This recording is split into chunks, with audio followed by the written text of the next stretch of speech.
Welding. Welding എന്ന് പറഞ്ഞാൽ metal joining പ്രോസസ്സാണ്. ഇവിടെ നമ്മൾ വെൽഡിങ്ങിൻ്റെ ഇലക്ട്രിക്കൽ ആസ്പെക്ട്സോ അല്ലെങ്കിൽ കെമിക്കൽ ആസ്പെക്ട്സോ ഒന്നുമല്ല പഠിക്കുന്നത്.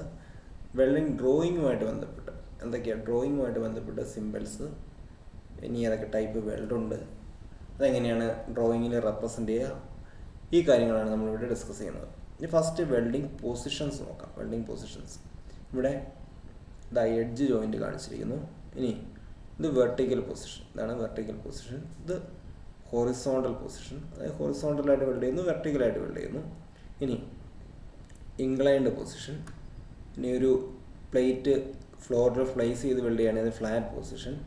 ഇനി ഇതിന് രണ്ട് പ്ലേറ്റ് തമ്മിൽ അതിൻ്റെ ബോട്ടം നിന്ന് നമ്മൾ വെൽഡ് ചെയ്യുകയാണെങ്കിൽ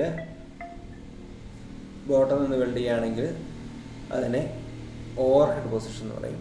ഓവർ ഹെഡ് പൊസിഷനിലാണ് ഈ ടി ജോയിൻ്റ് ഒക്കെ വെക്കുക. ഇനി പ്ലഗ് വെൽഡ്, അതായത് രണ്ട് plate one above the other, ഒരു അപ്പർ പ്ലേറ്റിൽ സ്ലോട്ട്സ് ഉണ്ടാവും. ആ സ്ലോട്ടിലൂടെ ആയിരിക്കും നമ്മൾ വെൽഡ് ചെയ്യുക, ലോവർ പ്ലേറ്റിലോട്ട് വെൽഡ് ചെയ്യുക. അതിനെ പ്ലഗ് വെൽഡ് എന്ന് പറയും. ഇനി ലാബ് വെൽഡൊക്കെ നമുക്ക് പറയാം, അടുത്ത ഡ്രോയിങ്ങിൽ പറയാം. വൺ അബോവ് ദ അതർ വെച്ചിട്ട് വെൽഡ് ചെയ്യുന്നതാണ് ലാബ് വെൽഡ്. ലാബ് ജോയിൻറ്റ് നമ്മൾ റിവെറ്റിങ്ങിൽ പഠിച്ചിട്ടുണ്ട്. ഇനി കോർണർ ജോയിൻ്റ് ഉണ്ട്, അതായത് 90 ഡിഗ്രിയിൽ വെച്ചിട്ട് ജോയിൻ ചെയ്യേണ്ട രണ്ട് പ്ലേറ്റുകൾ 90 ഡിഗ്രിയിൽ വെച്ചിട്ട് വെൽഡ് ചെയ്യുന്നതിനാണ് കോർണർ ജോയിൻ്റ് എന്ന് പറയുക. ഇനി ഇവിടെ ബഡ് വെൽഡ് കാണിച്ചിട്ടുണ്ട്, ബഡ് ജോയിൻ്റ് കാണിച്ചിട്ടുണ്ട്. അടുത്ത ഡ്രോയിങ് നമുക്ക് ഡീറ്റെയിൽ ആയിട്ട് പറയാം. ഇതാണ് ബഡ് വെൽഡ്. അപ്പോൾ ബഡ് വെൽഡിൽ രണ്ട് ഇവിടെ വ്യൂ ഫ്രണ്ട് വ്യൂ കാണിച്ചിരിക്കുന്നത്. ഫ്രണ്ട് വ്യൂവിൽ രണ്ട് ജോയിൻ ചെയ്യേണ്ട രണ്ട് പീസുകൾ വെക്കുന്നു. ഇനി അവിടെ വി കട്ട് ചെയ്ത് ആ ഭാഗം നമ്മൾ വെൽഡ് ചെയ്ത് വെക്കുന്നു.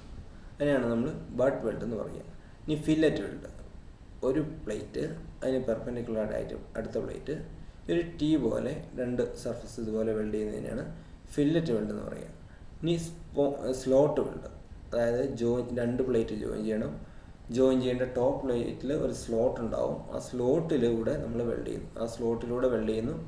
അത് ലോവർ പ്ലേറ്റുമായിട്ട് ജോയിൻ ചെയ്യുന്നു. അതാണ് സ്ലോട്ട് വെൽഡ്. ഇനി പ്ലഗ് വെൽഡ് എന്ന് പറയുമ്പോൾ ഇതുപോലെ ഒരു സർക്കുലർ സ്ലോട്ട് ഉണ്ടാവും അപ്പർ പ്ലേറ്റിൽ. ആ സർക്കുലർ സ്ലോട്ടിൽ നമ്മൾ ഫില്ലറിട്ട് ബോട്ടം പ്ലേറ്റുമായിട്ട് വെൽഡ് ചെയ്യുന്നതിനെയാണ് നമ്മൾ പ്ലഗ് വെൽഡ് എന്ന് പറയുക. ഇനി സ്പോട്ട് വെൽഡ് എന്ന് പറയുമ്പം ജോയിൻ ചെയ്യേണ്ട പ്ലേറ്റ് ഒരു നിശ്ചിത ഇൻ്റർവെൽ വിട്ട് വെൽഡ് ചെയ്യുന്നതിനെ നമ്മൾ സ്പോട്ട് വെൽഡ് എന്ന് പറയും. ഈ സീം വെൽഡ് ആണെങ്കിൽ ജോയിൻ ചെയ്യേണ്ട പ്ലേറ്റിൽ രണ്ട് ജോയിൻ ചെയ്യേണ്ട പ്ലേറ്റ് തമ്മിൽ ഒരു കണ്ടിന്യൂസ് വെൽഡ്, ഇതുപോലെ ഒരു കണ്ടിന്യൂസ് വെൽഡ് ഉണ്ടെങ്കിൽ അതിനെ സീം വെൽഡ് എന്ന് പറയും. ഇനി types of joint: bud joint, lab joint. Bud joint എന്താണെന്ന് അറിയാം, എൻഡ് ടു എൻഡ് വെക്കുന്നതാണ് ബഡ് ജോയിൻറ്റ്. ലാബ് ജോയിൻറ്റ് എന്ന് പറയുമ്പോൾ വൺ അബോവ് ദ അതർ, അതാണ് ലാബ് ജോയിൻറ്റ്. ഒരു പ്ലേറ്റിൻ്റെ മുകളിൽ മറ്റൊരു പ്ലേറ്റ് വെക്കുന്നു. ഇതുപോലെ നമ്മൾ റിവെറ്റിങ്ങിലും കണ്ടിട്ടുള്ളതാണ്. ഇനി അടുത്തത് ടി ജോയിൻറ്റ്. ഇതൊന്നും ഡ്രോയിങ്ങിൽ തന്നെ വ്യക്തമാണ്, പ്രത്യേകിച്ച് എക്സ്പ്ലനേഷൻ്റെ ആവശ്യമില്ല. Corner joint, edge joint. ഇതാണ് എഡ്ജ് ജോയിൻറ്റ്.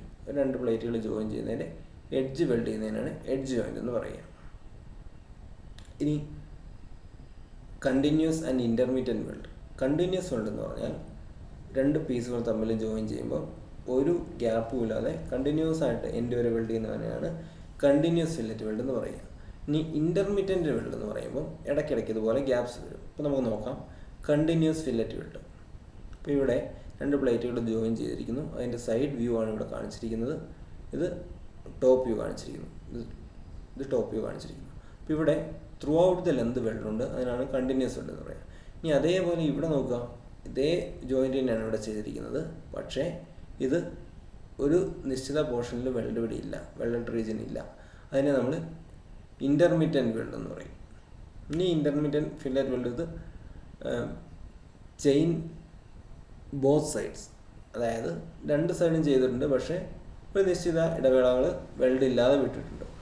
ഇനി ഇൻ്റർമീഡിയറ്റ് ഫില്ലറ്റ് വെൽഡ്, അതായത് ഒരു സ്ഥലത്തും വെൽഡ് ചെയ്തു, അതിൻ്റെ ജസ്റ്റ് ഓപ്പോസിറ്റ് വെൽഡ് ഇല്ല, പിന്നെ ആ സ്പേസ് കഴിഞ്ഞിട്ട് നേരത്തെ വിട്ട സ്പേസ് കഴിഞ്ഞിട്ട് അതേ സൈഡിൽ വെൽഡ് ചെയ്തു, പിന്നെ അതിൻ്റെ ഓപ്പോസിറ്റ് ഇല്ല, അങ്ങനെയുള്ളത് ഇൻ്റർമീഡിയറ്റ് ഫില്ലറ്റ് വെൽഡ്.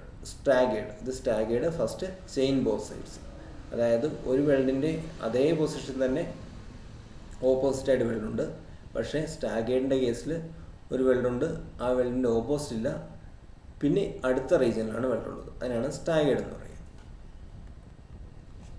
അടുത്ത സിമ്പലുകൾ. അപ്പോൾ ഡ്രോയിങ്ങിൽ വെൽഡിങ് സിമ്പലുകളായിട്ടാണ് ഇൻഡിക്കേറ്റ് ചെയ്യുക. സിമ്പലുകൾ സാധാരണ ചോദിക്കാറുണ്ട്.